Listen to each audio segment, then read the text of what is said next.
বলবো বলুন তো, কিছু বুঝতে পারছি না। বলার তো কিছু নেই, কোন উন্নয়ন নেই, কোন কলকারখানা নেই, কোনো কিছুই নেই। না বিদ্যা আছে, না স্বাস্থ্য আছে। কি নিয়ে কথা বলবো? রাজনীতি। একটাই খালি কথা বলা আছে, সেটা হলো দুর্নীতি। আর দুর্নীতি নিয়ে যদি কথা বলতে শুরু করি, তাহলে কালকে সকাল হয়ে যাবে। আমরা অন্য কিছু বলি, অন্য কিছু বলতে গেলে আমার মনে হচ্ছে এটা হচ্ছে পশ্চিমবাংলা। হঠাৎ করে মনে হচ্ছে যে আমি বাংলাদেশে রয়েছি। আপনি প্রশ্ন করবেন কেন? আপনি বলবেন ওখানে যা হচ্ছে আমাদের এখানে তাই হচ্ছে। ওখানে হারমোনিয়াম ঝুঁকিয়ে নিচ্ছে, এখানে একটা ছোট্ট মেয়ে মায়ের গান গাইছে, তাকে ধমকি দেওয়া হচ্ছে, বলে তুমি মায়ের গান গাইতে পারবে না। যতগুলো ধর্মীয় বই আছে, যতগুলো ধর্মীয় কিতাব আছে, খুলে দেখুন, তাতে লেখা আছে মায়ের পায়ের তলায় স্বর্গ, মাকে পায়ের তলায় জান্নাত দেয়। अगर माँ के पैरों तले जन्नत है, তাহলে মা সম্প্রদায় বলে কি করে ছেড়ে দিয়ে? আপনারা তো বলতে পারেন একটা দুটো ঘটনা হতে পারে। এই দুদিন আগে মধুমন্তী বলে একটি মেয়ে লালন ফকিরের মেলায় গিয়ে গান গাইতে গেছিল। তাকে পর্যন্ত ধরে ধমকি দেওয়া হয়েছে, এইসব গান গাইবে না, মায়ের গান গাইতে পারবে না। বুঝে দেখুন, এটা আমাদের পশ্চিমবাংলা। সেখানে আমাদের বলছে আমরা মায়ের গান গাইতে পারবো। কিছুদিন আগে ছেলেদের পুজো মিলে যায়, হিন্দু জাগরণ মঞ্চ থেকে একটা প্রতিবাদ করা হয়েছিল। তাদের পুলিশের লাঠিচার্জ করে কতজনকে আহত করেছে, 18 জনকে গ্রেপ্তার করেছে, তার মধ্যে 7 জন মহিলা ছিল। তাহলে আমরা প্রতিবাদও করতে পারবো না? আমাদের হিন্দুদের ওপর যদি আঘাত হয়, তারপরে প্রতিবাদও করতে পারবো না? না, আপনি পারবেন। এই ধরনের আদেশ ওপর থেকে সবাইকে দেওয়া হয়েছে। বিজেপি মুসলমানের বিরুদ্ধে নয়, আবার বলছি, বিজেপি মুসলমানের বিরুদ্ধে নয়, বিজেপি ভারতীয় মুসলমানের বিরুদ্ধে নয়। কিন্তু বিজেপি যারা ভারতে থেকে ভারতের ক্ষতি করে, ক্ষতি পাবে, সেই সব মুসলমানের বিরুদ্ধে। সেটাই হলো একমাত্র ব্যাপার। আর তাদের দিয়ে আমাদের সরকার তাদের প্রদর্শন দিচ্ছে, তাদের দিয়ে ঘোষণা দিচ্ছে, তাদের দিয়ে সব কাজ করাচ্ছে। যদি আমাদের বিশ্বাস না হয় তাহলে যান। কিছুদিন আগে হুমায়ুন কবির শাহ বলেছিলেন যে আমরা 70% মুসলমান, 30% বাঙালি আছি। আমি 30% হিন্দুদের কেটে ভাগড়ায় কি জলে ভাসিয়ে দেব? তার উত্তরে আমি বলেছিলাম, আমি ভেবেছিলাম চিফ মিনিস্টার কিছু বলবেন, যেসব কথা বলতে নেই, কিন্তু কিচ্ছু বলেন। আমি বলেছিলাম, কিন্তু আজকে দেখুন, এই কালকে অথবা পরশু দিনে এদিকে আনন্দ দেখুন, সেখানে সুমনদা বলছেন যে হুমায়ুনদা আপনি যেসব কথা বলেছেন সেগুলো সাংঘাতিক, মারাত্মক। 70% মুসলমান, 30% মুসলমানকে কেটে ভাঙড়াতে জলে ভাসিয়ে দেবে। তার উত্তরে হুমায়ুনদা কি বলেছেন জানেন? উনি বলেছেন এসব আমাকে নেত্রী বলেছে বলতে। ভাবতে পারেন? এটা বলেছে। যদি বিশ্বাস না হয় এবিপি আনন্দে সুমনের কথাবার্তা শুনুন, সেখানে শুনতে পাবেন। কিন্তু একটা কথা বলে রাখেন, সময় এসছে, এটা আমাদের বাংলা। এই বাংলাতে আমাদেরই থাকতে হবে। আমাদের কোথায় যাওয়ার জায়গা নেই। ওদের অনেক দেশ আছে, তো আমরা কোথায় যাব? আমরা হিন্দুরা কোথায় যাব? সেই জন্য বলছি, এইবার সবাই মিলে এক ছাতার নিচে এসে বিজেপিকে ভোট করুন। বিজেপি একমাত্র পার্টি যারা লড়ে ক্ষমতায় আসলে পরে আপনাদের সবাইকে রক্ষা করতে পারবে।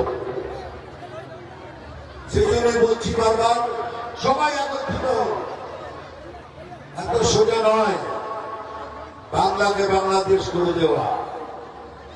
যতক্ষণ এই শরীরে এক বিন্দু রক্ত আছে, कोई माई का लाभ ये नहीं कर सकता।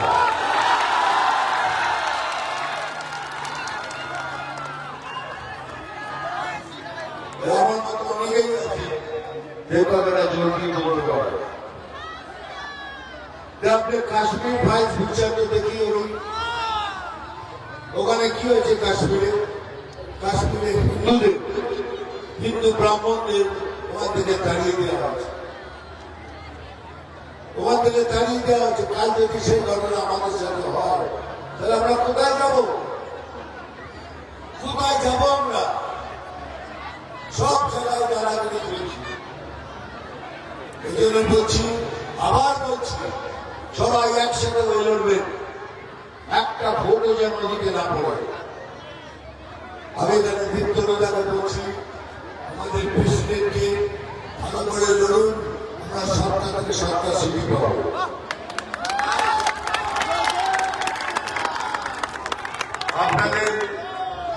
আপনাদের এমএলএ যিনি আছেন পোদ্দার সাহেব, উনি খুবই ভালো লোক, ভালো কাজ করেন। কিন্তু আমি কুটিতে এলাম কেন? কুটিতে আসার কারণ হলো, আমি হিরোগিরি করতে আসিনি।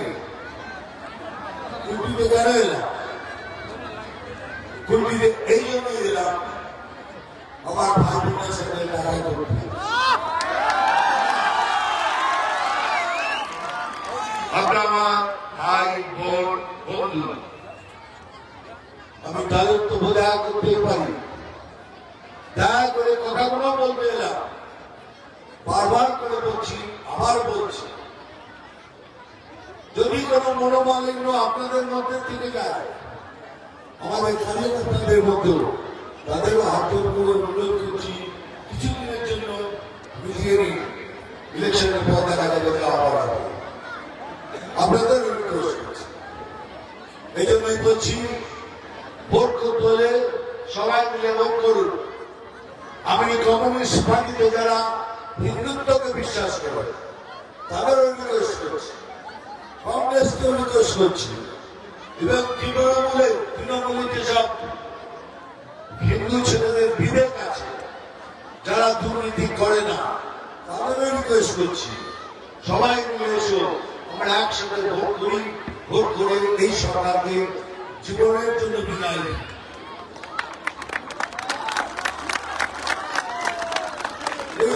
১,০০০ টাকা লক্ষ্মী ভান্ডার খুব ভালো, আপনারা পাচ্ছেন, খুব ভালো। ১,০০০ টাকা লক্ষ্মী ভান্ডার, এটা দারুণ ঘটনা বলছি।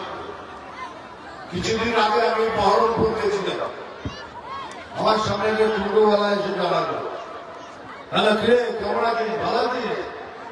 আর দাদা ভালো। দাদা কি হলো? ১,০০০ টাকা করে লক্ষ্মীর ভান্ডার পাচ্ছিস? বলো পাচ্ছি। একবার যদি লিমিটটা ক্রস করে ২০,০০০ টাকা টেনে নেয়, সেটাই ফেরত দেয় আমাদের। এই হলো লক্ষ্মী ভান্ডার। আপনার থেকে নিচ্ছে, আপনারা পয়সা আপনাকে ফেরত দিচ্ছে। কিন্তু লক্ষ্মী ভান্ডার ভালো, নেবেন, বিলে ছাড়বেন না। ওটা আপনাদেরই পয়সা, আপনাদেরই পয়সা ফেরত দিচ্ছে, কেউ ছাড়বে না। আর একটা কথা লাস্ট বলছি, আপনারা অনেকক্ষণ ধরে বসে আছেন, জীবনে অনেক কষ্ট করে আমি বড় হয়েছি, আমি কষ্টটা জানি। এই তো বারবার ইশারা করছি, সরকার বলছে এই যে ইশারা করি না, করবো না।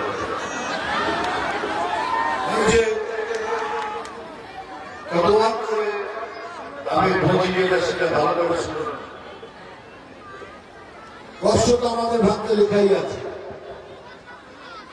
আমরা বাংলা, পশ্চিম বাংলার লোক, আমরা গরিব লোক, আমাদের কষ্ট ভাগ্যে লেখা আছে।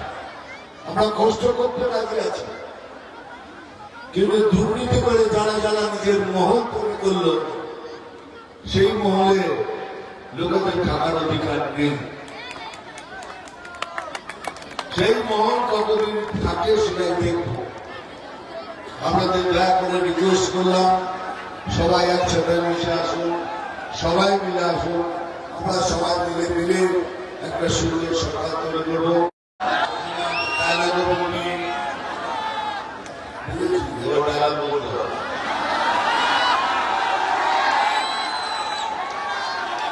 আমি জল ঢোড়াও নই, বেলে ঢোড়াও নই, আমি চাঁদ কোকড়ো, শুধু দুধ কলা খাই।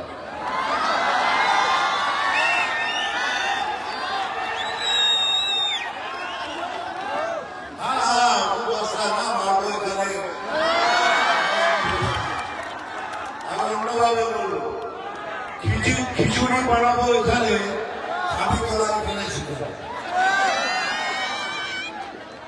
নাম তুফান, বছরে একবার আসি,